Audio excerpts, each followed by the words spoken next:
Black women are supposed to bow and sob. Why are you upright? The patrolman growled, pistol leveled at a black woman in the middle of a funeral. Her only offense was her skin. What he didn't know: the woman in his sights was a 4-star Army general, feared in war rooms across the Pentagon. This time, the badge didn't own the law. Dignity did. That morning, Arlington National Cemetery wore a thin fog, a pale veil draped over grief that hadn't yet learned to breathe. The flag flew at half-staff, sagging in the early March chill. Rows of black-draped chairs lined the grass beneath old oaks. Families sat stiff as flagpoles, uniforms too tight with sorrow. Every gaze locked on the flag-covered coffin at the ceremonial center. Children wore tiny dress uniforms. Parents straightened medals with trembling fingers. No one spoke. No one dared cough. This was a military funeral. Sorrow restrained so that only one thing remained: honor. A black SUV slid through a side gate, engine barely audible. The rear door opened, polished shoes touched earth. Guards snapped to attention, saluting before their minds even caught up. She stepped out alone. No aides, no entourage, just a compact urn wrapped in black cloth. Lieutenant General Adrienne Blake, late 50s, ribbon spanning campaigns the public preferred not to remember. Her expression was granite, eyes steady. The silence surrounding her walk pulled people to their feet. Not from fear, but recognition. A general had come to bury a soldier she once commanded. Only one man didn't rise. Officer Nolan Briggs, responsible for the West Perimeter, strode forward and slapped his palm against the SUV's hood.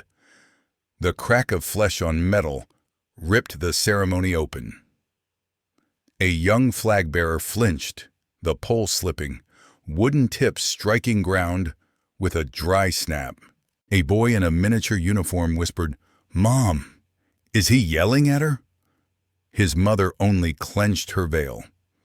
Adrienne stood motionless, gaze traveling from Briggs's reddened palm to his eyes, cold, unfinished cement. She stepped forward. He moved a block. Authority puffed around him like cheap cologne. "Thought you were with the choir," he sneered. He stared at her 4 stars as if they'd been bought online. One guard glanced at the other, but both stayed rooted. Adrienne opened a leather case, raised her military ID with textbook precision, and waited. Briggs barely looked. "These fakes are impressive now," he said loudly, "especially for people desperate to prove something." A strangled sound rippled from the seating. Half-stifled SOB, half-teeth grinding. Adrienne's face never shifted. She slid the ID away and stepped toward the coffin. Briggs thrust an arm out. "Blocking! You're not going through. Restricted ceremonial zone? You're not on my list." An old veteran murmured, "Are we burying a soldier? Or honor?" The whisper didn't travel far, but it buried itself deep. No one intervened, not because they agreed, but because uncertainty shackled them. If they stepped in, would the system stand behind them or crush them? The sky darkened a shade, wind brushing the coffin flag before it settled like a kneeling body. Adrienne stayed put. Her shoes hovered 1 pace from Briggs's boots. Her eyes held no rage, only a colder refusal. Briggs faltered a fraction, then stiffened. "I have authority to question you," he hissed. "You don't have authority to answer. Without command clearance, you don't belong here. Those stars don't exempt you from inspection." His words aimed not at her face, but at the rows of metal on her chest, honor treated like contraband. The flag-bearer sighed softly, straightening his pole. The boy watched, sensing only that someone rightful was being denied. Adrienne looked toward the coffin. She neither advanced nor retreated. Her fingers dug into the urn, gripping memory like something that must not be shattered. Her stance said what her voice refused to waste breath on. She stood, living monument, splitting the funeral between prejudice and duty, authority and fear. A black woman in uniform occupying a space some believe sacred only when guarded by whiteness. Then the moment froze, stretched thin as glass. In that stillness, one truth rose louder than rank or procedure. This wasn't a battlefield, it was a burial, and the fallen had been pushed aside so someone could perform dominance in a borrowed costume. Adrienne's name didn't need announcing. It was already etched in the chill, crawling down each spine. She held the urn in one hand, the ID in the other, metal catching noon sun like a quiet accusation. Briggs mistook her silence for defiance he could crush. He lunged forward, snatching the card so hard her jacket hem quivered. Holding it aloft, he squinted, flipping it like a counterfeit bill at a flea market. He spat on the grass at her feet, missing by inches on purpose. The cemetery froze again. Even the distant cadence of boots from the honor guard stopped mid-step, as if sound itself refused to proceed. Suspicion mutated into something heavier. Intent. A young white soldier along the left flank edged forward, lungs filling with words. His superior's hand landed on his shoulder. "Not the time yet," he murmured, gentle, warning, wrapped in routine. In the military, "not the time" wasn't instruction, it was price tag. Any act off script came with cost. Today the one paying was a black general facing an invisible weapon called doubt. Briggs kept the ID, letting it hover like evidence of his power. "They forged them real clean," he muttered, voice calibrated for the perimeter cameras. "Cities like Detroit, Atlanta, full of people who buy rank they can't earn," he didn't yell, but each consonant ground down like boots on grit.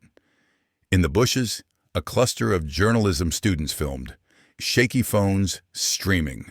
Within minutes, a caption hit a military form, "Cop grills, 4-star general, at funeral." Adrienne still didn't speak. No defense, no justification, just a silence that grew heavier than any shouted protest. She stepped forward, closing the distance until Briggs's breath warmed her collar. Her eyes turned into an unflinching mirror. Her voice dropped, not weak, but weighted. "You're not questioning the cards," she said slowly. "You're questioning whether someone like me has the right to carry it." No thunder, just wind pressing those words into every listening chest. Briggs's mouth tightened. For the first time his mask cracked, not into remorse, but irritation that the blow had arrived so clean, carved from ice instead of fury. Retreat would mean admitting a truth his world forbade. "You're eloquent," he sneered. "But protocol says ID alone doesn't confirm identity. I'm authorized to verify. I'm not finished." His trap wasn't to contain a person, but to drag the entire ritual down into his bitterness. The crowd stayed hushed, yet phones lifted like a slow tide. They weren't calling for help. They were documenting the moment power chose humiliation over restraint. Adrienne reached for her card. Briggs held on a heartbeat too long. She tightened her grip and pulled.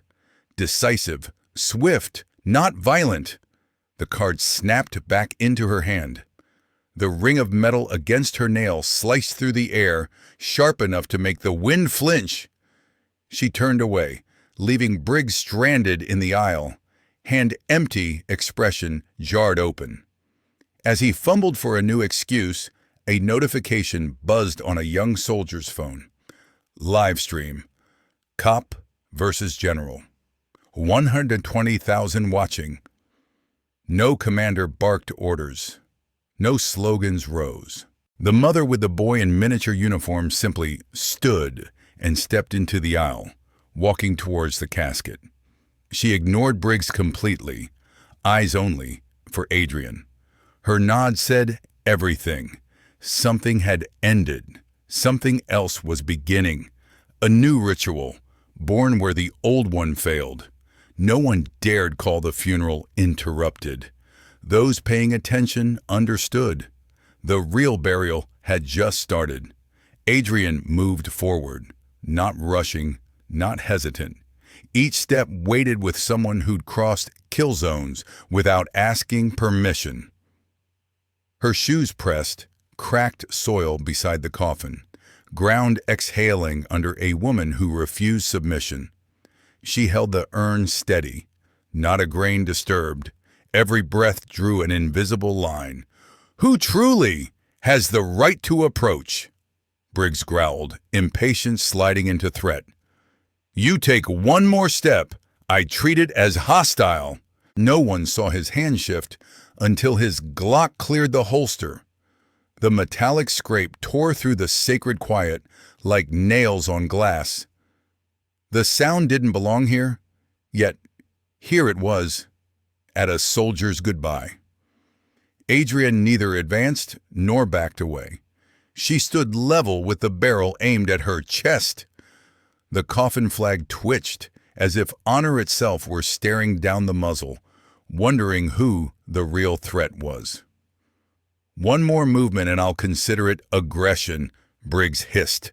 The funeral's lungs locked. A portrait atop the casket trembled, toppled, shattered on stone. The fallen soldier's photo rolled to a stop at Adrienne's polished shoes. A lieutenant's instincts snapped. "Everyone back!" he shouted. The command echoed, then faded into stillness. No one moved. Stepping away now meant agreeing that a gun could rule a military cemetery unchallenged.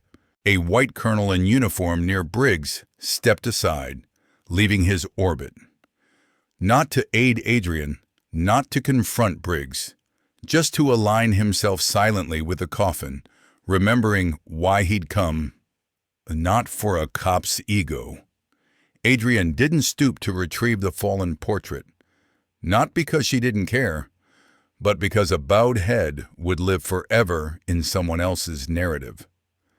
Instead, she centered the urn again, anchoring calm where panic tried to bloom. She became a ridgeline between violence and reverence. "If I die here," she said quietly, "the whole country will know why." It wasn't a threat. It was a sworn statement nailed to history's door. Heart skipped. Her words silenced everything because they framed the moment as permanent record. Briggs knew it. He'd lost control. His hand stayed rigid, but his eyes wavered. Somewhere behind them, a boy whispered, "Is he scared of her?" His mother didn't answer. She couldn't, because the boy's question brushed what everyone felt but wouldn't say. The man with the gun wasn't afraid of danger. He was terrified of losing dominance. A soft breeze returned, lifting the coffin flag's edge like a scar catching light. In a place where weapons weren't meant to appear, one had.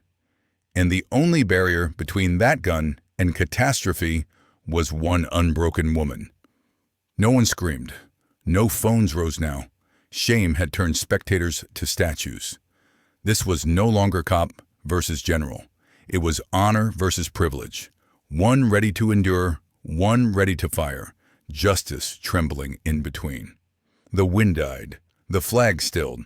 Cracks in the soil beneath Adrienne's shoes resembled fault lines, reaching toward the institution she now stood against. She stood not with bullets, not with legal briefs, but with posture alone. She didn't watch the gun. She watched the photo at her feet. The soldier who'd once called her Mayim over gunfire. His image now lay between the muzzle and the commander who'd led him. A silver-haired, three-star general to her left, late 70s, leaned on his cane, shoulders refusing to straighten. His hand shook visibly, knuckles blanching. A tear traced across weathered skin, not from fear, but crushing shame. "Don't," he whispered into the open air. "As long as you keep standing, there's a chance we can still save this uniform." His words sounded like a verdict handed down on his own generation. Adrienne heard him but didn't turn. Her gaze held steady on that narrow corridor where ceremony, gun, and principle collided. In the armed forces, not everyone is allowed to aim a weapon, and never at sacrifice. Briggs clung to his stance. Sweat trickled along his temple, not from the sun, but from realizing he no longer controlled the silence. He'd expected obedience, not resistance, shaped like a quiet, unyielding presence. A low buzzing emerged overhead. A drone hovered, lens trained on Briggs' face. Not the frantic zoom of cable news, deliberate, slow, documenting each twitch as if carving his features into a permanent archive. He couldn't point his gun at it, couldn't order it down. All he could do was stand there like wrongdoing that hadn't yet been named. Behind him, a young soldier unzipped his pack, revealing a second folded flag. It was backup, a word that said more than speeches. No one prepares an extra flag unless they know something might fracture the ritual. They'd anticipated disruption, maybe even a weapon, and came ready to protect honor twice. Adrienne shifted her right heel barely, then set it back exactly where it had been. A final declaration. Not retreating, not advancing, refusing to be pushed or to flee. Her medals glinted, but principles anchored her there. Briggs's voice came out slower now, fear tasting metallic on each word. "You're provoking me. I'm entitled to respond if I feel threatened." The line fell useless, like a spent shell rattling across concrete. No one countered him aloud. They didn't need to. The crowd's faces, hard, distant, answered with a verdict, "You're not threatened, you're exposed." The elderly three-star turned away, unable to watch a man justify pointing a gun at grief. He'd seen many deaths, but none this disgraceful. The attempted strangling of military integrity wrapped in phrases like, "my right." Dust hung heavier. Each particle weighted with complicity or courage. Even a falling leaf landed without sound. Time still moved. The system didn't. It hung between honor and authority, between those standing straight and those straining to appear righteous. A distant car horn drifted in, irrelevant to the decision forming here. Everyone present understood. The next chapter wouldn't be written by pundits. It would live in their eyes, their memories, their choices when another gun appeared where it never should. They weren't just witnesses. They were now part of the record. Briggs scanned the cemetery for support, hunting for a sympathetic nod. None came. No one met his gaze. Shoulders sagged slightly, the taut line between barrel and target thinning into something that looked less like authority, more like panic. A soft click sounded behind him. The unmistakable release of a weapon by military security. Two officers in dark vests approached, hands resting correctly on holsters. Posture calm, but irreversible. No shouted order, no drama. They crossed the perimeter with purpose, heading straight for Briggs. "Drop your weapon," one said, voice carrying that final, uncompromising cadence only military command possesses. Briggs scoffed. "Political theater," he barked. "You think this is a movie?" His words slid over gravestones and uniforms, but silence had evolved into judgment. The officers didn't argue. They moved. One disarmed him in a single practiced motion. The other cuffed his wrists behind his back. Only then did it seem to hit him. Guns are never authorized at a military funeral. Not like that. Not ever. The realization flickered, then hardened back into defiance. He lifted his chin toward Adrienne. "I know exactly who you are," he spat. She didn't respond. He'd mistaken recognition for power. She understood. Silence was heavier. With hands bound, Briggs resembled a cracked statue, outer stone intact, inside hollow. They walked him out beneath the heaviest quiet a person can endure. No boos, no applause, only a crowd asking itself, "Why so late?" Adrienne didn't watch him leave. She stared forward at the broken photograph still lying on the ground. The glass splintered, frame chipped, but the young soldier's smile remained uncut. No one rushed to pick it up.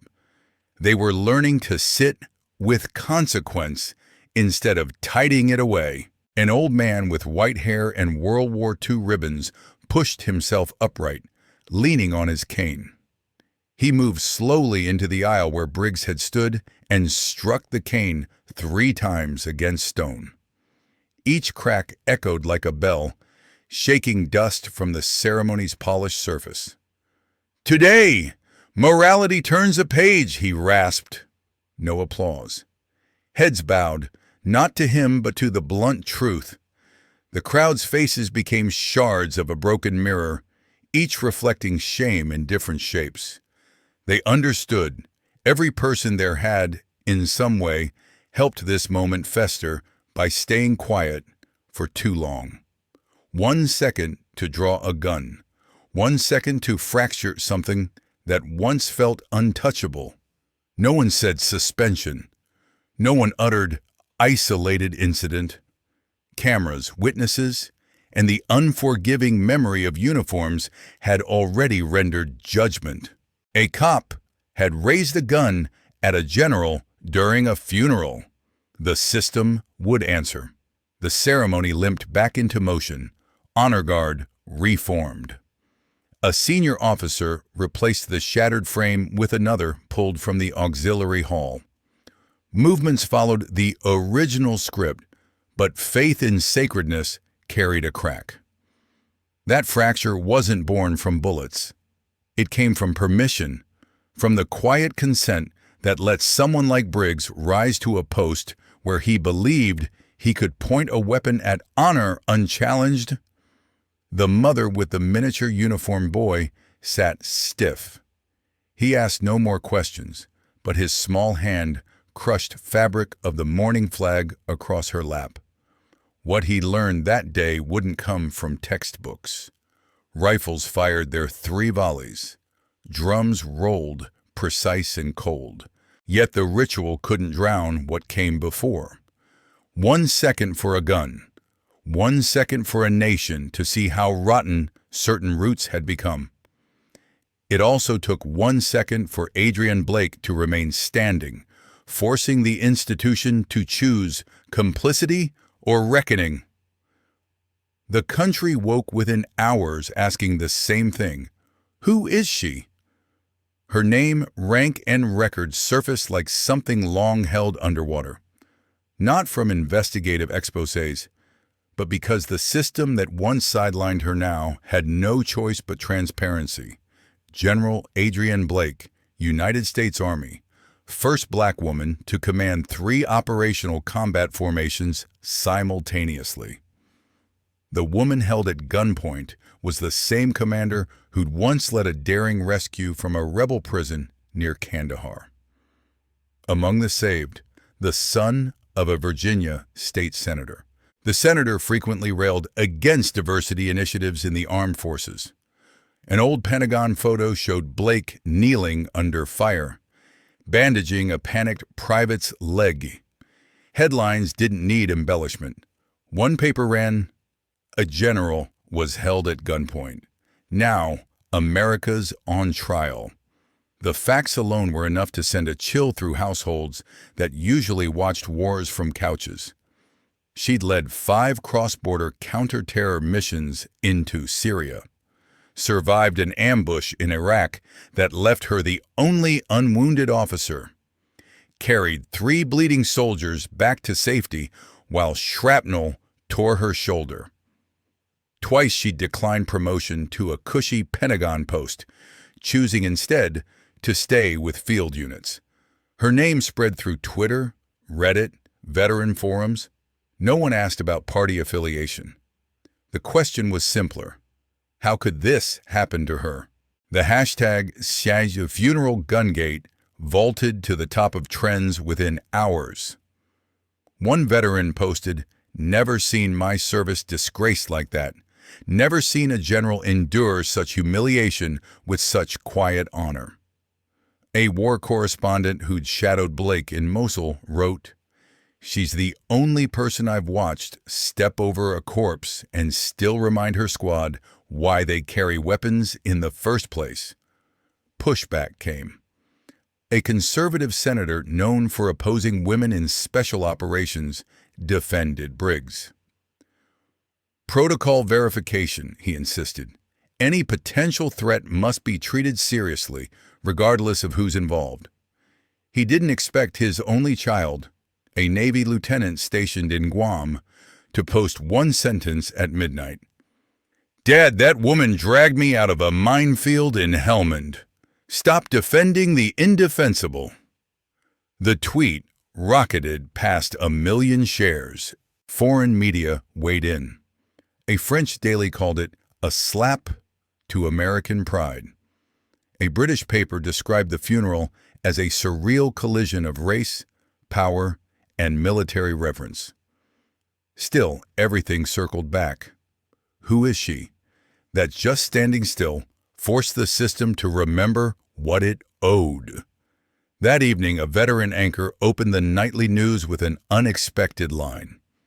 "There are people who wear rank, and people who are rank," he said. "General Adrienne Blake doesn't need stars. The system straightens itself when she refuses to bend." Blake gave no interviews, no press statements. Those who knew her understood it wasn't fear. She'd already said what needed saying by not stepping back when a gun intruded on sacred ground. For soldiers, the truest reply isn't always firing back. Sometimes it's holding your ground so others don't have to bow later. Her stillness became louder than any counter-speech. Veterans groups responded in measured fury. A coalition of organizations sent an open letter to the Defense Department. "If someone like Blake is not recognized, even in Arlington, then we must re-examine our eyes and our conscience." War colleges pulled cadets into emergency forums about ritual, authority, and moral thresholds. A West Point cadet admitted, "I don't know if I'd have stood like she did, but I know I can't stay silent next time." Her story left the realm of incident. It became a mirror. The footage showed no grand gestures, just a woman gripping an urn and refusing to be moved. Nothing staged, nothing polished. That rawness is what stuck. Adrienne Blake no longer needed introductions. Her name shifted from title to question. Why did it take a gun in her face for people like her to be fully acknowledged as real? Her silence lasted exactly 36 hours. No public appearances. While commentators argued whether she'd speak like a hero or recede like a victim, she submitted a single line to the Department of Justice. "I will testify as a witness, not a victim." No legal theatrics, no PR team. Just a sentence that lit the next fuse. The moment law would have to decide what, exactly, it stood for when no one was firing back. The DOJ responded in under 6 hours. A press release, 3 paragraphs long, appeared. The unwarranted use of armed force by a police officer in a national military ceremonial zone would be investigated. Phrases cut like alarms, unwarranted force, desecration, federally protected ceremonial zone. For the first time, a police officer faced federal charges, not for street overreach, but for violating the sanctity of national service on its most sacred ground. Inside the military, the backlash intensified. Leaked emails showed over 35 active generals signing a demand. The trial must be public, not to shield one person, but to defend the moral perimeter of the entire force. A retired four-star wrote privately to the Chief Justice, "Anyone who has served under Blake understands what is on trial here. This is about whether our uniforms still mean anything at all." Briggs chose his attorney, a familiar face known for defending January 6th rioters. At his first press conference, the lawyer didn't apologize. "My client acted in duty," he declared. The lawyer stated, "No one can disprove that he felt threatened." It was a dangerous strategy, defending feelings instead of actions. In a culture increasingly comfortable elevating subjective fear over objective harm, it was a loaded blade, sharp in every direction. Veteran coalitions answered with another letter, this time to Congress and DOJ. "Do not turn justice into a rehearsal for politics. We care less about parties than about a funeral becoming a stage for rank humiliation." Then a briefing video leaked from within the state police. Grainy, under a minute, but clear. A voice identified as Briggs's rang out, "If any colored person tries to cross that line unlisted, I'll teach them a lesson right there." The clip detonated across feeds. At a special briefing, the Attorney General didn't lean on legal jargon. The Attorney General stated, "I don't care who stood in front of the gun. I care why the man holding it believed he could." Outrage shifted from flashes of anger to something deeper, slower. Adrienne remained publicly silent. The only person she met with was the Assistant U.S. Attorney. According to that account, she said, "I didn't come to be defended. I came to see what justice does when nobody's shooting back." The indictment listed 5 charges: using a weapon in a federally protected ceremonial zone, racially motivated threat, abuse of authority, obstruction of military rights, and desecration of a service member's dignity, carrying a potential life sentence. Hearings would be public. Courtroom 3 in Washington, D.C. was chosen. Records would remain intact. No politician, no office holder was allowed to tamper with the jury. The law, for once, wasn't optional theater. Somewhere far from those marble halls, a handwritten letter left a modest mailbox in a Missouri town. No official seal, just blue ink on plain paper from a woman living alone. "My son died for America," wrote Helen Price. America didn't keep its promise to him, not even at his funeral. No rage, no slogans, just words sharp as needles pointing where the nation refused to look. Her son, Staff Sergeant Tyler Price, had fallen during his 3rd deployment on the Syrian border. Ambush, broken radios, no extraction. He received a Purple Hearts and a burial with full honors, until a gun appeared. Helen's letter, barely 2 pages, spread everywhere. One final line anchored it. "He once told me, 'If I die, ask General Blake to say a few words.' They didn't even let her near his body." A fellow soldier posted a page from Tyler's combat journal, dirt-stained and smudged.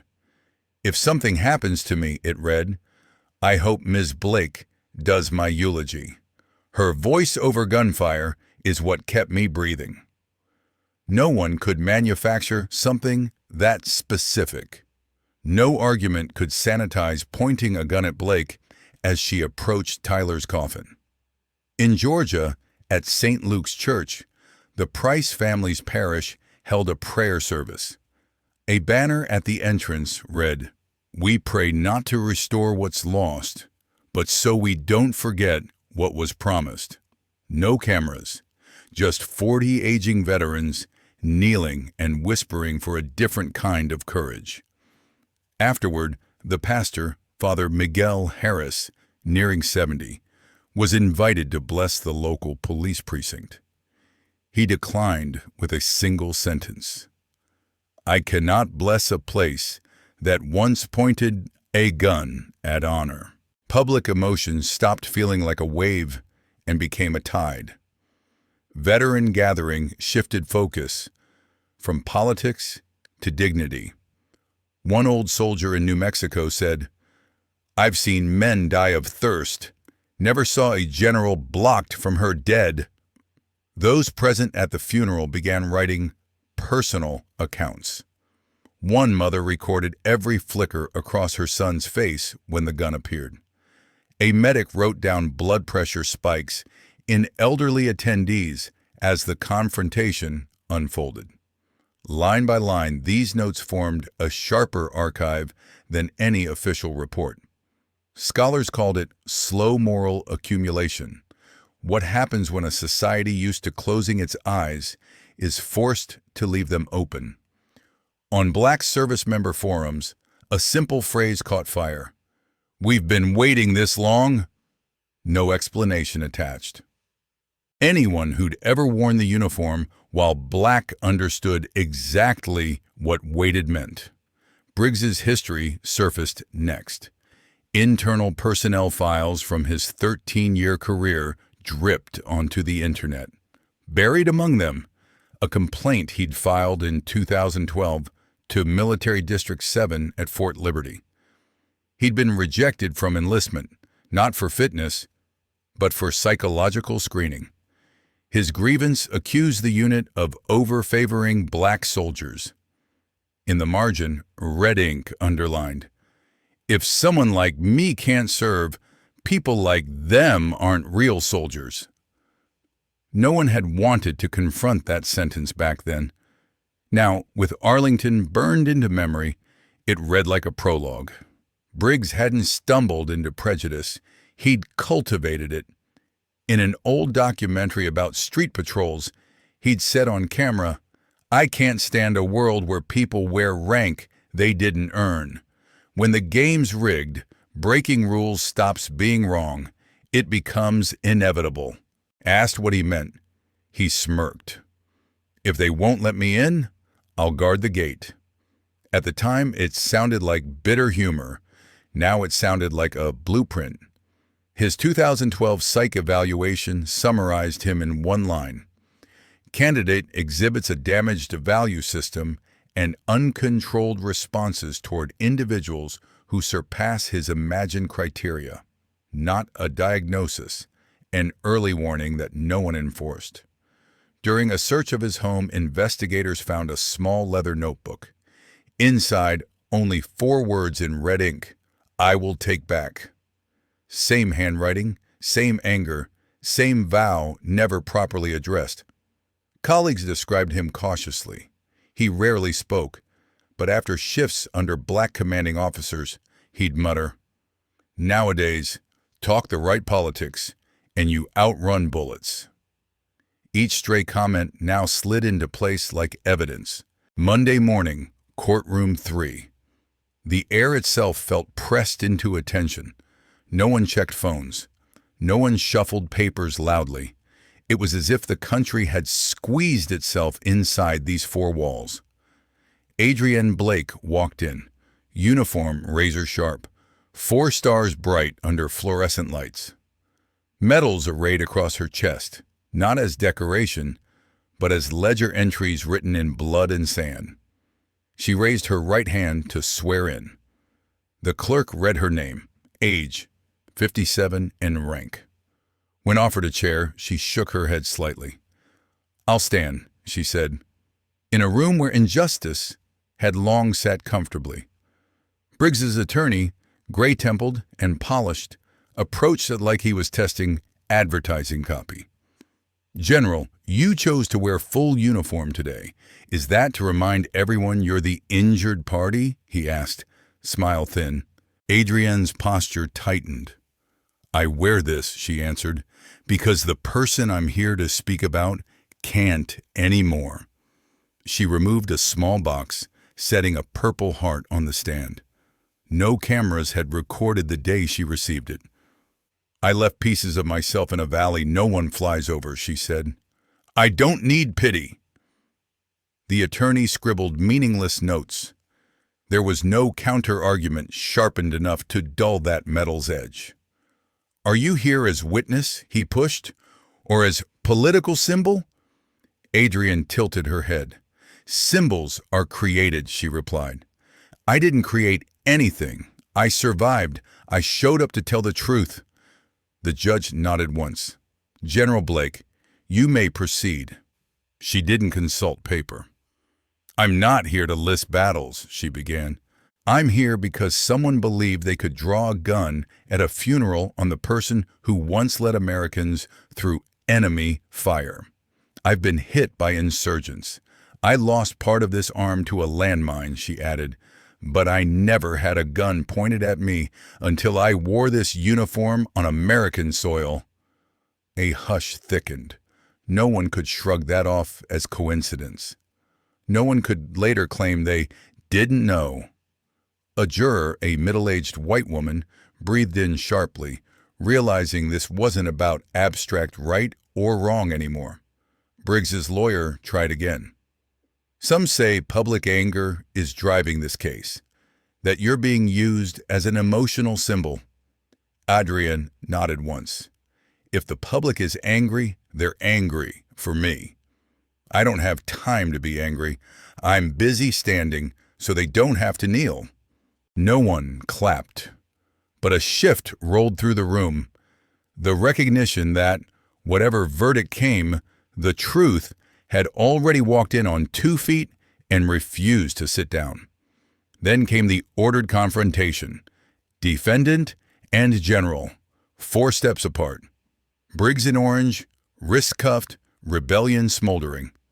Adrienne in dress blues, hands free, spine straight. The court called it to begin. Briggs spoke first. "Anyone who's seen real combat doesn't flinch at a Glock that hasn't fired," he said. "Guess that's not you." It was an argument. It was a last swing at her legitimacy. Adrienne didn't look at him. She unfolded a worn tactical map of Afghanistan, pointing to a red-circled location. "We were cut off here for 3 days. No air support. I brought 6 people out alive. One was the son of Senator Dalton," she added, the same senator who'd later argue against Briggs' prosecution.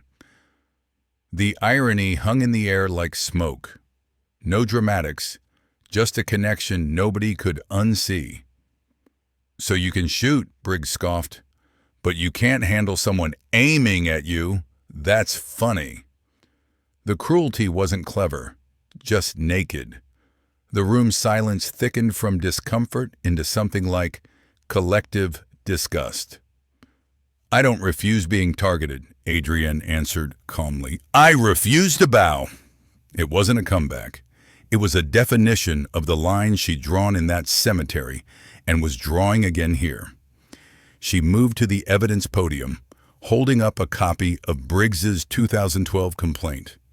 "He didn't point that gun because he thought I was dangerous. He did it because he didn't believe I deserved to wear this uniform, one he never qualified for." For the first time, she turned fully toward him. No hatred in her eyes, just clarity. "That wasn't just a weapon," she said. "It was a hand that never had the right to hold it." You could feel the shift. Briggs stopped representing one man's misconduct. He became something uglier, proof that some people enter the system not to guard it, but to use it against those who outshine them. Adrienne bowed slightly toward the bench, like a field commander ending a report. Then she stepped down, no backward glance. She didn't need affirmation from anyone. The truth she'd carried in had already settled on every shoulder. The courtroom exhaled without realizing. It was clear now. This trial wasn't just about a finger near a trigger. It was about everyone who'd spent years refusing to look in the mirror. Briggs had joined the system not for honor, but for the thrill of being feared. He'd never been a model officer, only a man who learned how to survive in loopholes and shadows. Media had obsessed over his showdown with Blake. But once the cameras dimmed, reporters dug through old files and interviews. What they unearthed no longer looked like isolated rule-breaking. It looked like a long, deliberate descent. Patterns emerged, complaints ignored, warnings filed away, small abuses written off as personality. A man turned his sense of stolen entitlement into an unofficial weapon, waiting for the day he could aim it at someone who embodied everything he wasn't. And that chance, cruelly precise, arrived in a cemetery, gun drawn over folded flags, forcing a nation to decide whether it would keep looking away or finally confront the cost of calling itself just. The machine had cleared a path for him, wrapped in a cheap shine of usefulness. A resurfaced 2016 clip from Randall Park Elementary in North Carolina detonated across timelines overnight. In the shaky 2.5-minute video, Nolan Briggs, then a school liaison officer, kneels on an 11-year-old black boy, wrists zip-tied, face pressed to asphalt, sobbing while Briggs barks, "This one's wandering, refusing to id, not authorized to move." His tone is arid, stripped of reason. He taps the child's leg with his boot, glances at his radio, and reports flatly. One subject breaching restricted perimeter. Request residential confirmation. The write-up later concluded. Protocol followed. No excessive force. The case closed in 3 days. When the clip re-emerged, a former colleague, a woman who'd served under Briggs at the state police, appeared on national cable. The woman's voice was disguised, telling a quieter violence. "He slapped me in an elevator because I didn't snap to attention when he spoke," she said. She produced the internal misconduct complaint she'd filed. The department's archive showed only a dead note. Original file missing, unable to verify. That disappearance was the moment she quit. The last morning she ever buttoned a uniform. But the final rupture came from an overlooked local paper, the Riverbend Chronicle, where a hobby reporter dug through 10 years of personnel logs. Briggs's name surfaced 8 times. Racial remarks, intimidation, camera tampering. Every entry closed with one of 2 phrases, counseled or insufficient evidence. No one dared call it protection. No one honest called it random. That same night, a white man with silver hair and a slow southern drawl appeared on prime time. The man stated, "My name is Harold Milson. I used to supervise Nolan Briggs," he said, looking directly into the lens. "I kept him after 3 complaints," he admitted. "I told myself rough edges were tolerable if a man kept order. Now I know, by not cutting him loose, I authorized a moral execution." Not everyone was persuaded. Politicians muttered about incomplete procedures. A few right-wing commentators leaned on self-defense. But truth doesn't wait for polling. Once it steps into the light, it refuses to retreat. A consolidated brief from the Federal Council on Executive Accountability confirmed it plainly. Nolan Briggs wasn't a rogue anomaly. He was the inevitable output of a permissive chain where files vanished and complaints suffocated. Records lost, witnesses discouraged, authority handed to hands that never learned how to hold it. No department stepped forward to claim responsibility. No agency issued an apology with his name attached. But one conclusion glared. Briggs had never been a glitch. He was the calculated outcome of choices branded as order. Now he no longer smirked in court, no longer stared at General Adrienne Blake with smug challenge.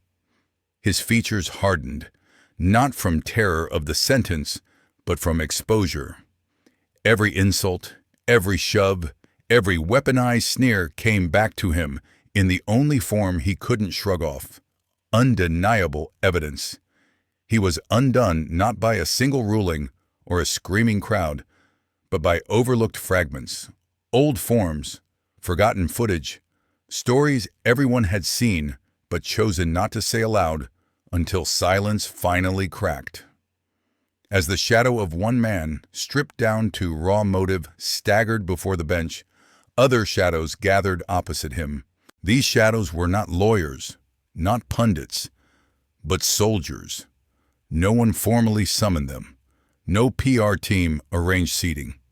Yet on the ninth day, as jurors filed into deliberation, more than 100 black veterans submitted a 4-page declaration.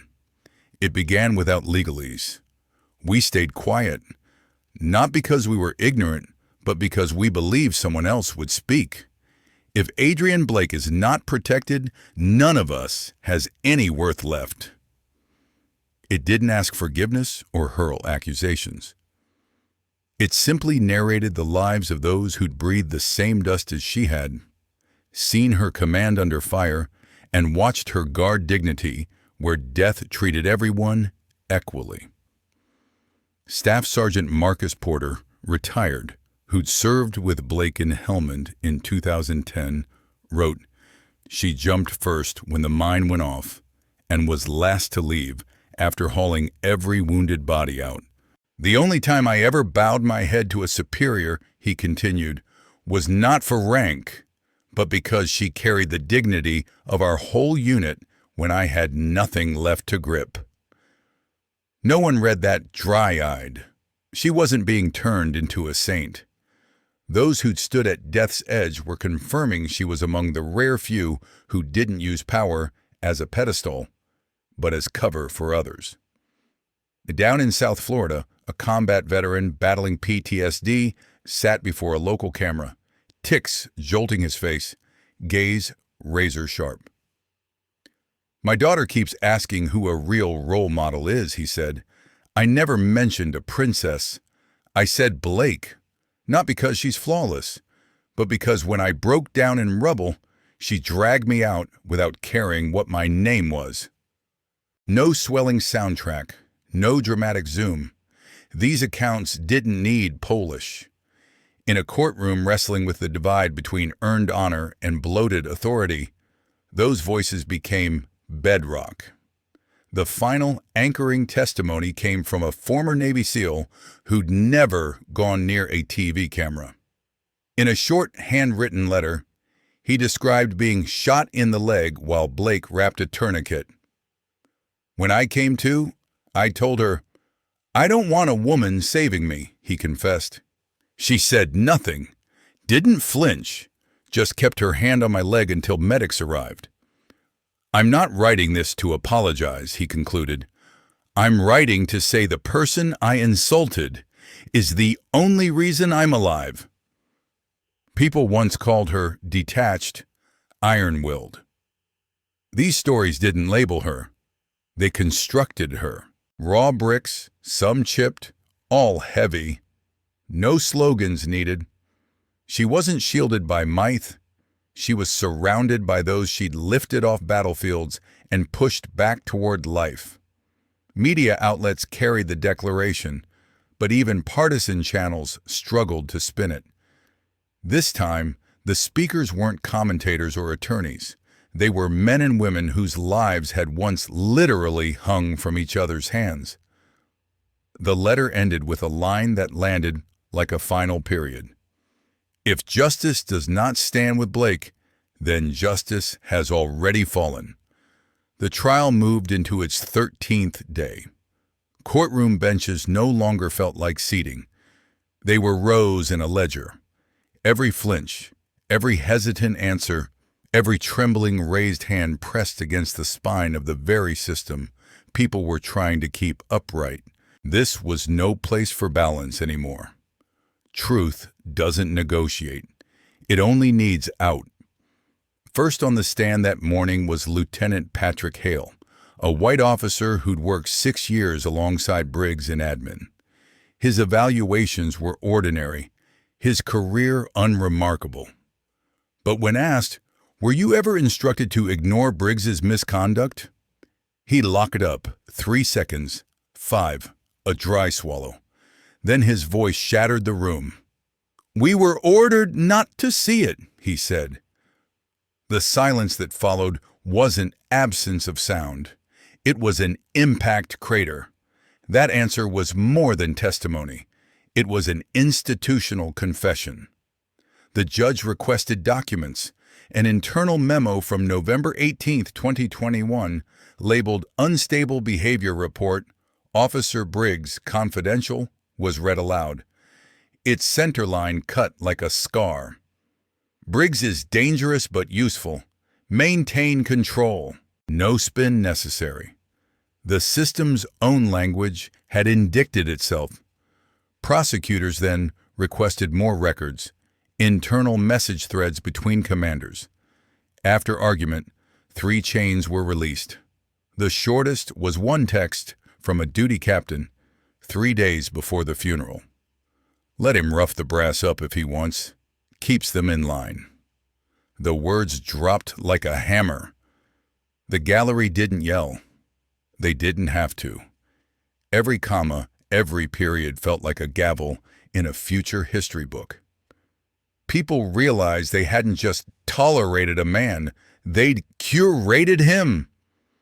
Then something unprecedented happened.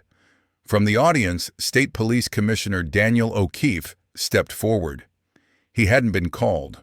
He wasn't on any witness list. He walked like someone dragging a weight.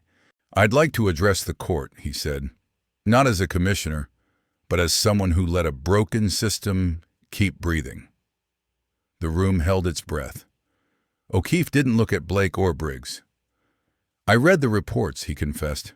"I saw the complaints. I signed off on letting them stay buried. I'm not asking forgiveness. I just want it clear. It wasn't one officer who drew that gun. The whole system chambered it." Before the echo faded, the left side door opened. No bailiff called a name, but everyone knew his turn had come.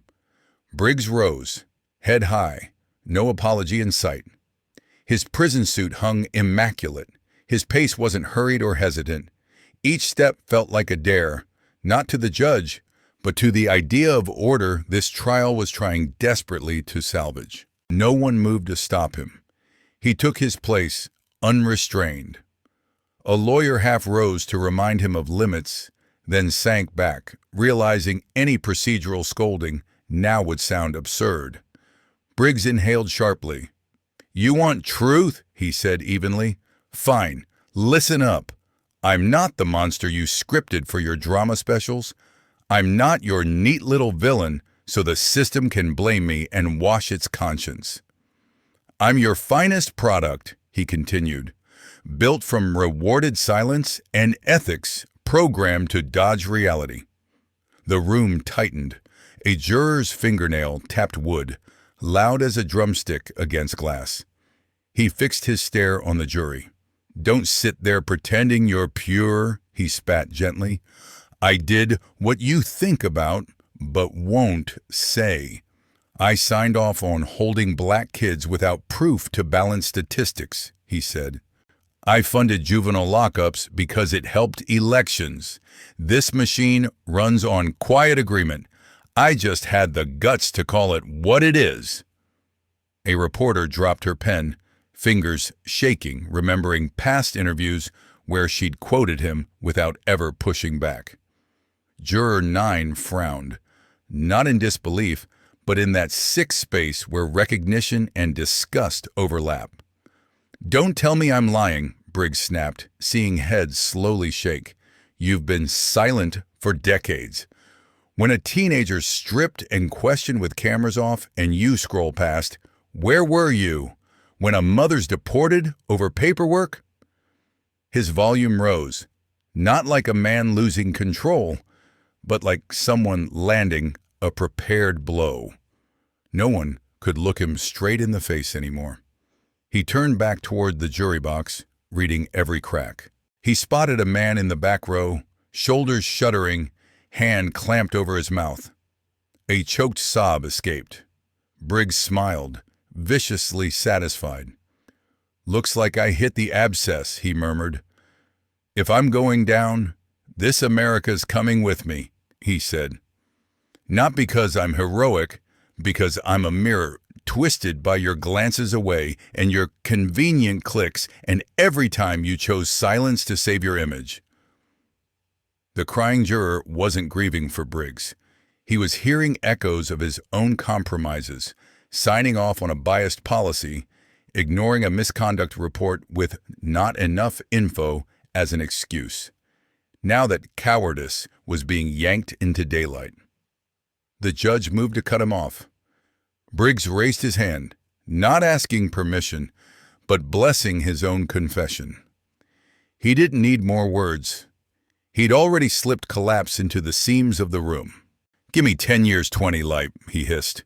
"When you sentence me, you sentence the myth that we've outgrown our past. You haven't.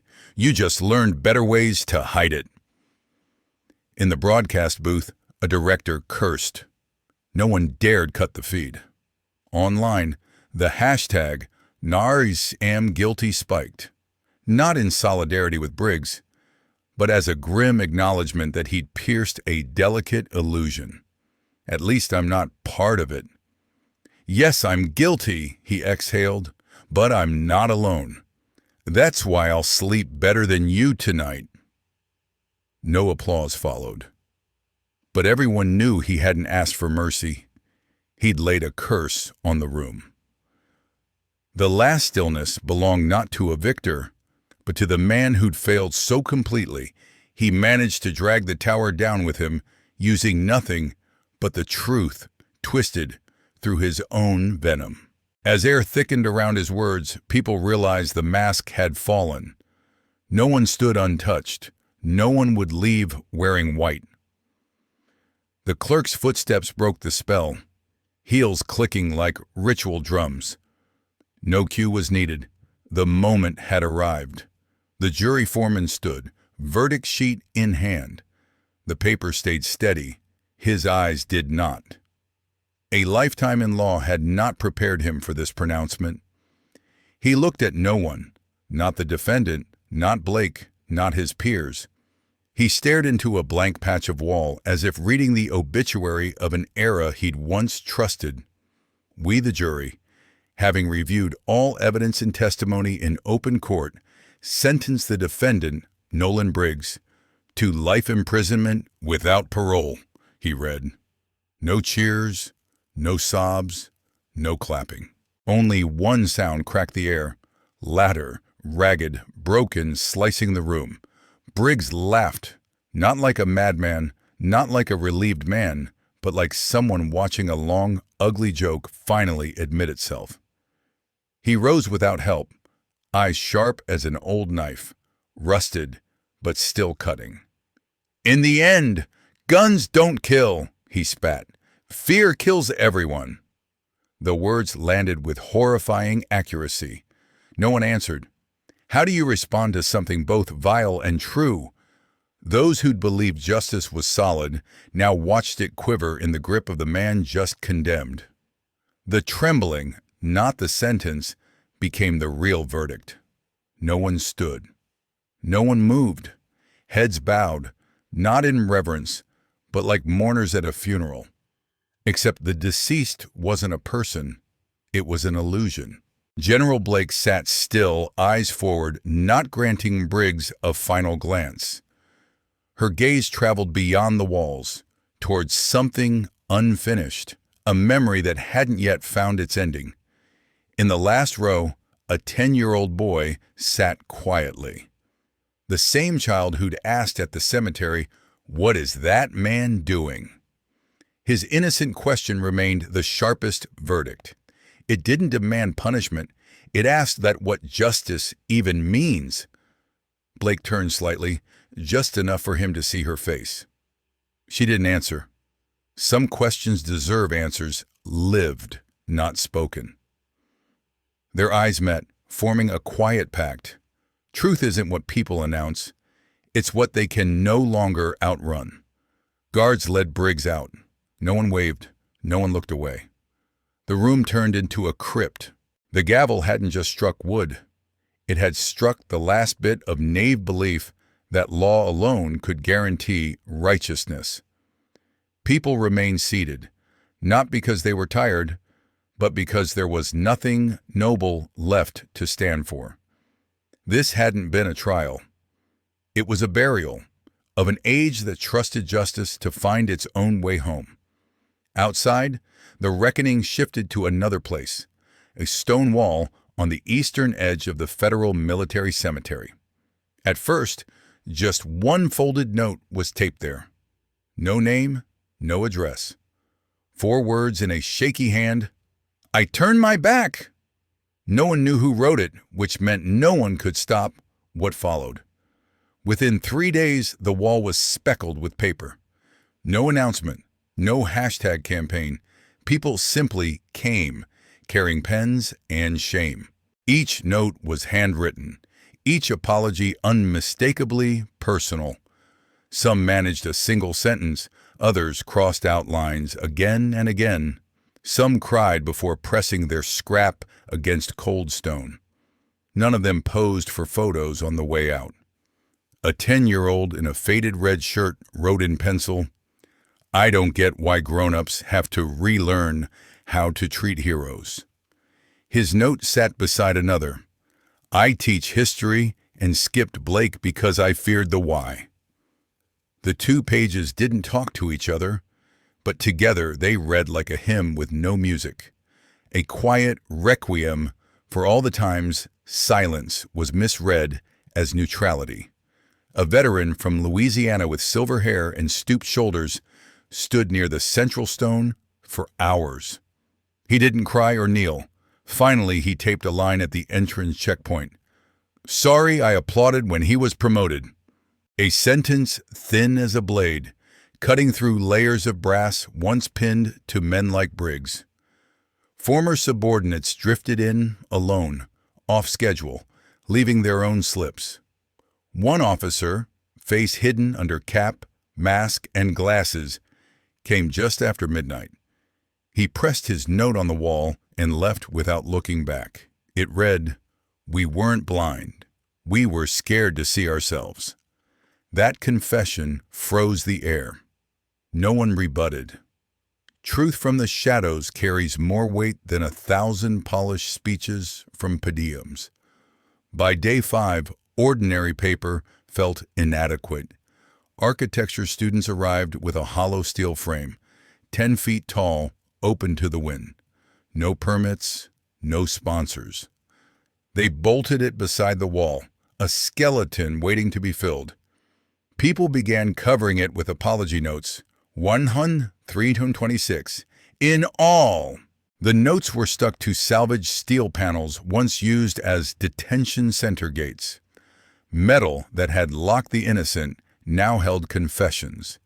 Whispers started calling it the Wall of Regret. Not an official monument, no plaque, no ribbon cutting. Just a structure that said, "This isn't for forgiveness.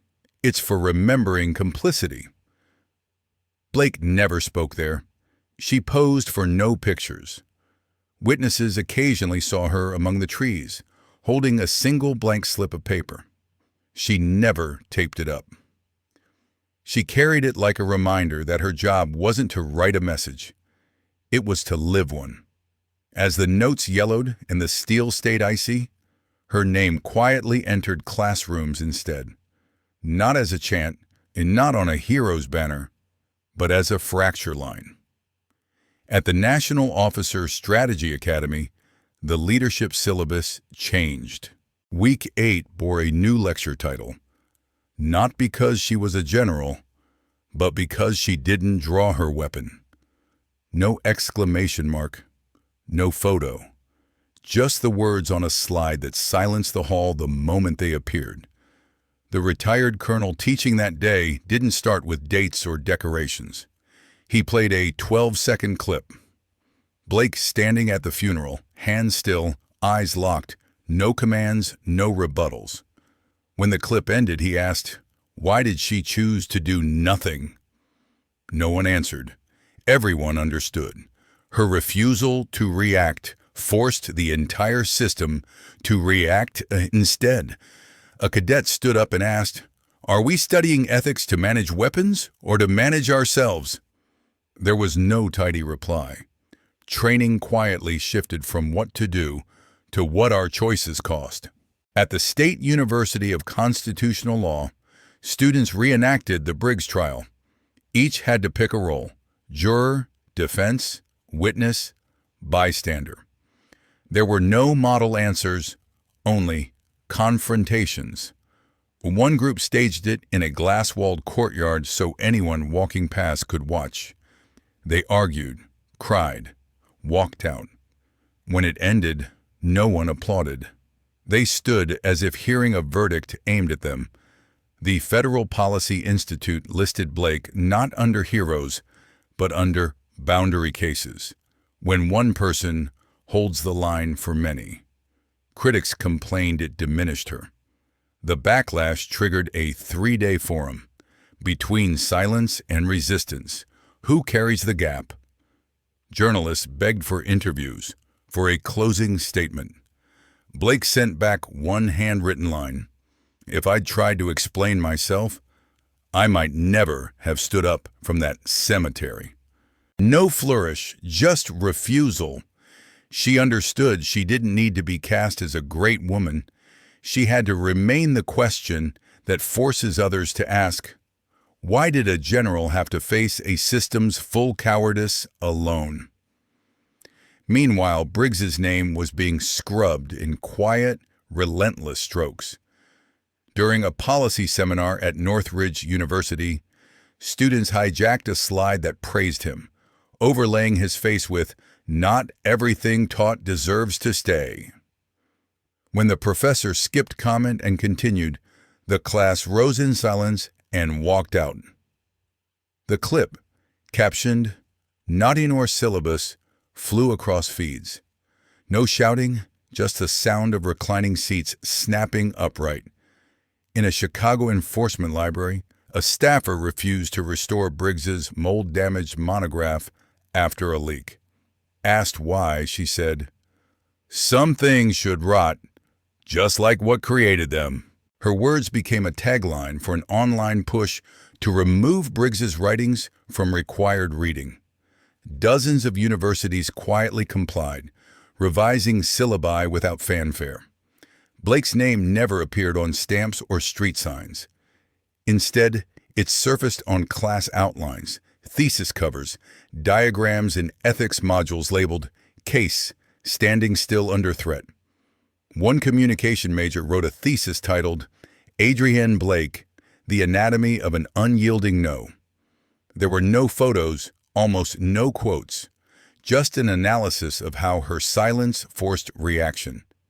At a Justice Department conference, organizers accidentally reused an old clip of Briggs speaking about necessary pressure. Within 10 seconds, attendees broke into sharp, deliberate applause to drown him out, not endorse him. Someone stood and asked, "If this man once represented us, maybe our representation needs rebuilding." No one disagreed. The program shifted, and his name vanished from future agendas. When institutions begin teaching someone, it's rarely because they're flawless. It's because they activated something people had let numb. Blake wasn't installed as a saint. She became a beat that forced the rhythm to change. Her name turned into a verb whispered in training halls, "Blake it," meaning stand your ground without playing their script. No press release defined it. People simply understood. On a Monday at federal police headquarters, a bronze plaque listing officers of steadfast honor developed a quiet gap. Between two shining squares, one name had disappeared: Briggs. No announcement explained it. A technician polished the blank space and stepped aside. In its place, new words were engraved: "Force is not authority." History didn't erase him. It refused to carry him forward. That evening, a photo of the altered board hit Reddit, posted by a maintenance worker with the caption, "A clean void beats dirty honor." Old clips of Briggs's speeches were spliced beside trial footage. Accounts that once praised him scrambled to delete videos, mute comments, apologize. The public was unforgiving, not because mistakes had been made, but because those mistakes had once been worn like armor. In a Capitol Hill cafe, a server quietly removed a spoon from an older patron's saucer. When he asked why, she replied, "We don't hand utensils to people who ordered beatings to hit quotas." Imao, he'd been Briggs's media aide. Nearby tables emptied, not theatrically, but as if no one wanted to share oxygen with the residue of his career. At an advanced security academy, students were assigned to rebut stability through fear, a model Briggs had championed. One first year turned in 4 lines.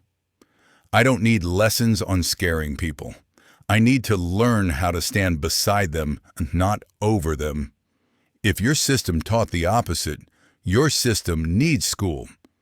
The essay spread through academic forums as the manifesto of those who refused to kneel.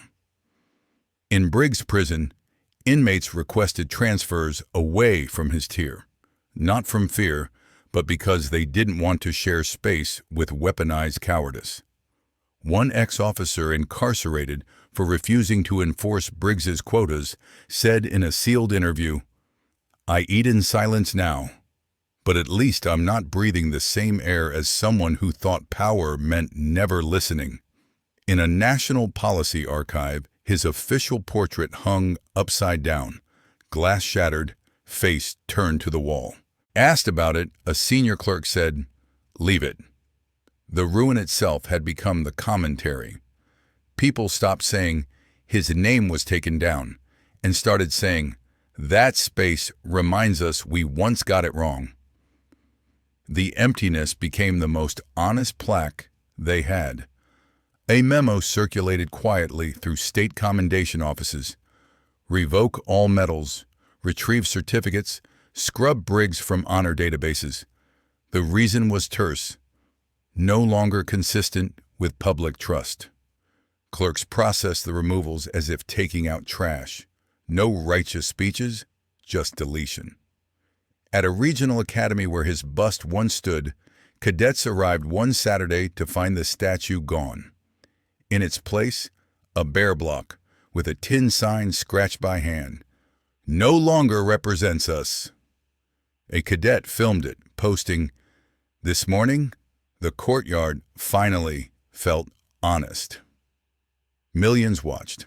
Websites quietly stripped his quotes from sidebars, his photos from leadership pages.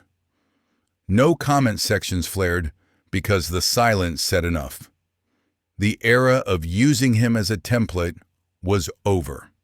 Even the prison where Briggs lived couldn't ignore the shift. Their public inbox filled with thousands of veteran emails. No threats, just 2 words echoed again and again: "No forgiveness." "I marched under a flag he waved," one wrote. "Now I burn that banner myself because it isn't clean." Another: "We don't hate.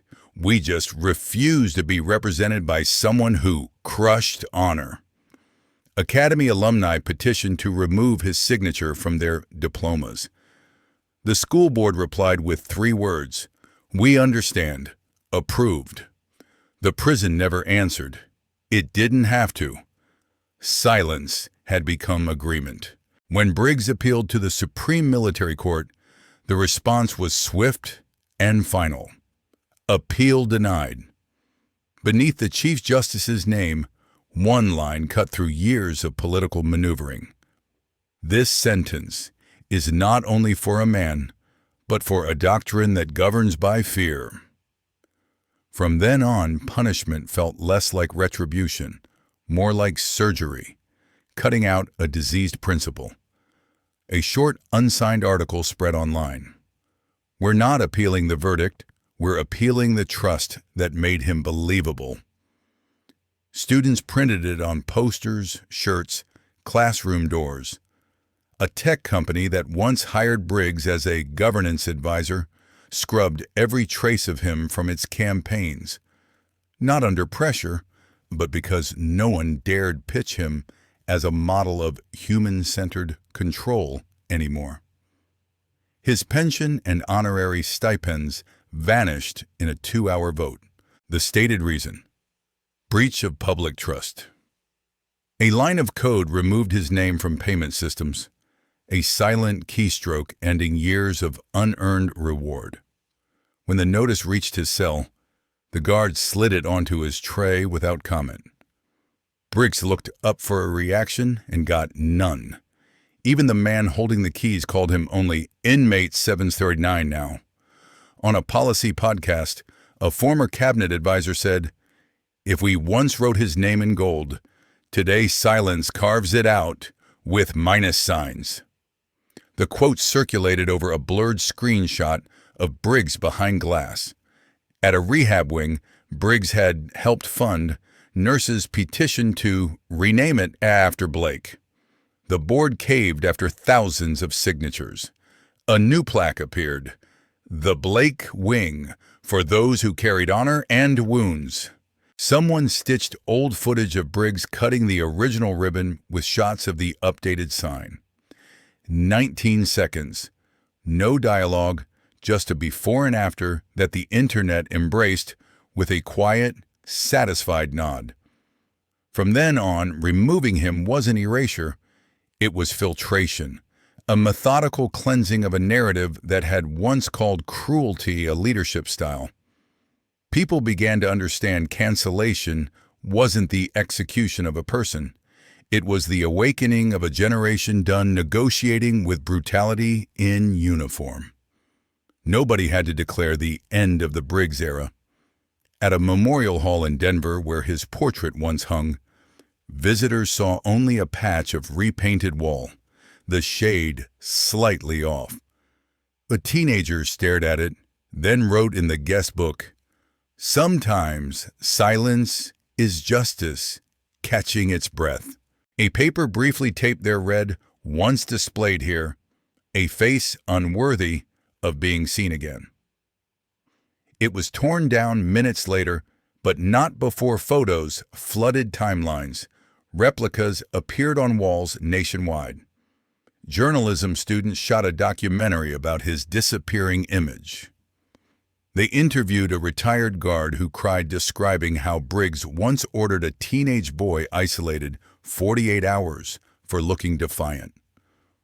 "I thought I was guarding order," the guard said. "I was protecting wrongdoing." That admission, set to a bare piano track, became one of the most shared clips of the year. At a law enforcement photo exhibit in Texas, visitors demanded Briggs's image be removed from a digital archive. When organizers hesitated, someone hacked the captions to read, "Removed does not represent." The exhibit went dark the next day. Their press release never mentioned him. That attempt at neutrality sparked a louder question. Why did the system cling to his image for so long? Inside prison, inmates shifted their tables away from his usual spot. One evening, someone scratched into the concrete, "A leader isn't who scares people, it's who others choose to follow." Guards saw the carving and left it. Later, a leaked video caught Briggs deliberately turning his face away as he passed it. That single frame told the internet everything it needed to know. Blake didn't comment, endorse, or condemn any of it. She understood this wasn't a duel between personalities. It was a system finally dragged into a mirror it had long avoided. Briggs's fading footprint didn't give her joy. It simply confirmed a hard truth. Collapse doesn't always come with explosions. Sometimes it arrives when a name stops being spoken. From now on, classes on ethics and power won't start with the wrongdoer's name. They'll start with a blank asking, what are we willing to forget and what must we refuse to bury? That blank has left the textbooks and entered reflex.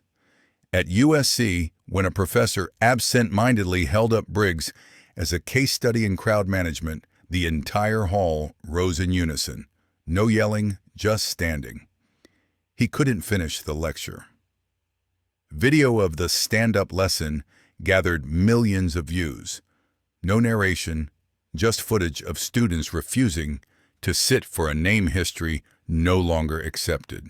At a police appreciation ceremony, a reader paused on Briggs's name and finally said, "This name has been withdrawn," before skipping ahead.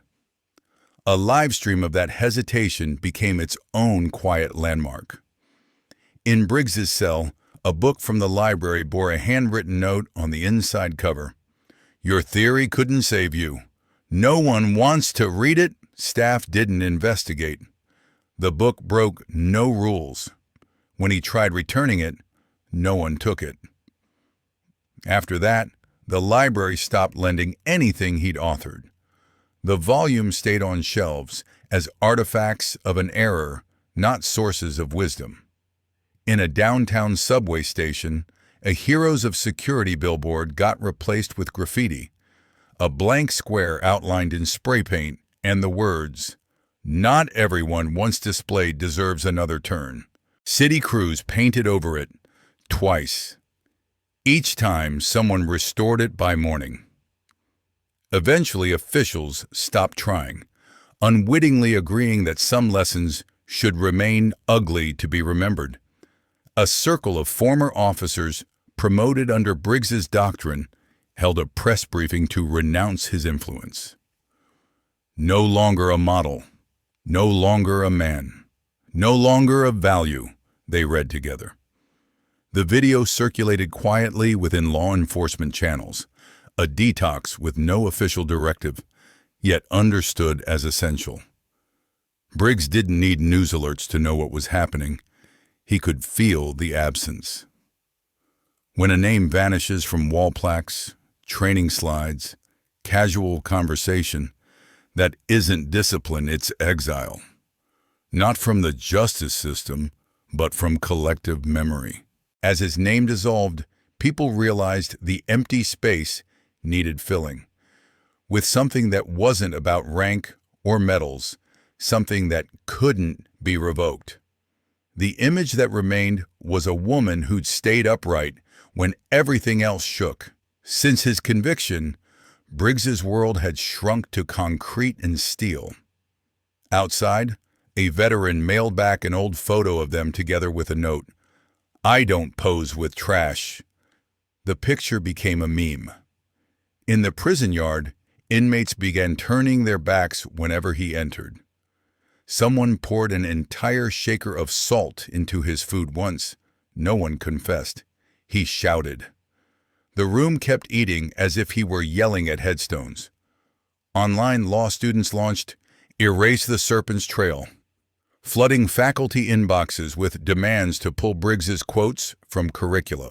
Videos of his portraits being taken down ended not in cheers, but in a heavy, cleansing quiet. We know everyone who stayed with this story carries their own scars. A slight dismissed, a moment you refused to bow. Tell us, when did you stand still, and what kept you upright? If this resonated, like, share, subscribe, not for our fame, but so more buried truths find air. If you feel that pull, you're one more reason we don't step back. For those of us with more years behind us than ahead, General Blake's stand at that graveside is a hard reminder. First, dignity is not a luxury. It's a line in the sand. If a 4-star black woman in uniform can be held at gunpoint over a coffin, none of us is truly safe. Second, silence is its own weapon. Every time we look away, we help load someone else's gun. Friends, after hearing about General Blake standing tall with a gun pointed at her over a soldier's coffin, how does it sit with you? Do you believe our country can still choose courage over fear, dignity over silence? I'd love to hear your own memories or moments when you refuse to bow. Please like this video, leave a comment, and subscribe so we can keep learning from one another.